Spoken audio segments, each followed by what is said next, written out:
11 cases of Lassa fever were confirmed in Kogi State since the beginning of the year. The doctor in charge of the Biosafety Isolation Unit, Olosunde Larry, who confirmed the cases, said 4 of the affected persons died, 3 patients cured at the Kogi State Specialist Hospital, and the other 3 treated at the Irua Teaching Hospital in Edo State. Dr. Olosunde Larry called on individuals to be more proactive, describing preventive measures as key to the fight against Lassa fever. And it's been discovered that the transmission usually increases during the dry season. And why that is because most of the time, dry season in the bush, they don't usually see food to eat. So they tend to migrate into the house. And what is usually contaminated is they contaminate our food, raw food and all that. And for example, maybe a rat urinates inside gari.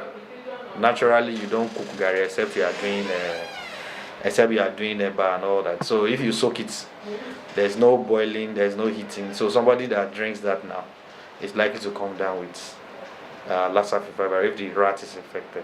Making sure that we reduce contact with all these hosts like rats and all that as much as possible. We need to do that. Our food should be stored in a sealed containers. All foods in the house now, as much as possible, should be something that rats cannot reach as much as possible. Then hand washing is very important. Hand washing is very key. Making sure before you eat, wash your hand properly. All those things, all those basic precautions, hygienic environment, make sure our environment is always clean as much as possible. It's also important that we also seek medical attention as soon as possible. Olosunde said over 1,400 suspected cases and more than 400 confirmed cases of Lassa fever have been recorded across Nigeria. The government has been doing their best, as much I'm aware of, but I think there's still a lot of room for improvement. Sensitization is not always too much. We need to continue to sensitize the people as much as possible.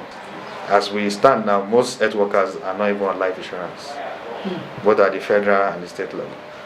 And these are things that should be part of the package that we should have as health workers, because we are high-risk group, to also motivate those that are ready to still risk their life to manage this patient. I think in the area of motivation, the government needs to do a lot. The State Commissioner of Health, Saka Haruna Audu, explained how the Lassa fever scourge was contained in the state. Recently we lost a medical doctor in Federal Medical Center, Lokoja, and that was actually the turning point. Our governor, upon hearing that, decided that we do everything possible to make sure that nobody dies from Lassa fever in Kogi State. And he mobilized resources despite the economic hardship being faced all over the Federation. We were able to establish a dedicated laboratory, and then we refurbished and remodeled our existing isolation center in Kogi State Specialist Hospital, Lokoja.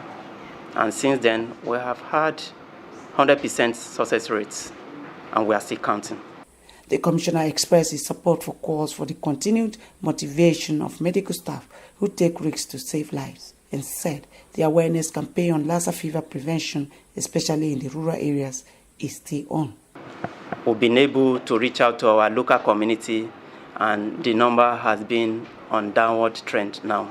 What we do in Kogi State is to make sure that our preventive measure, especially the BPE, the gadgets they put on, and other personal protective equipment are not lacking. That's number one.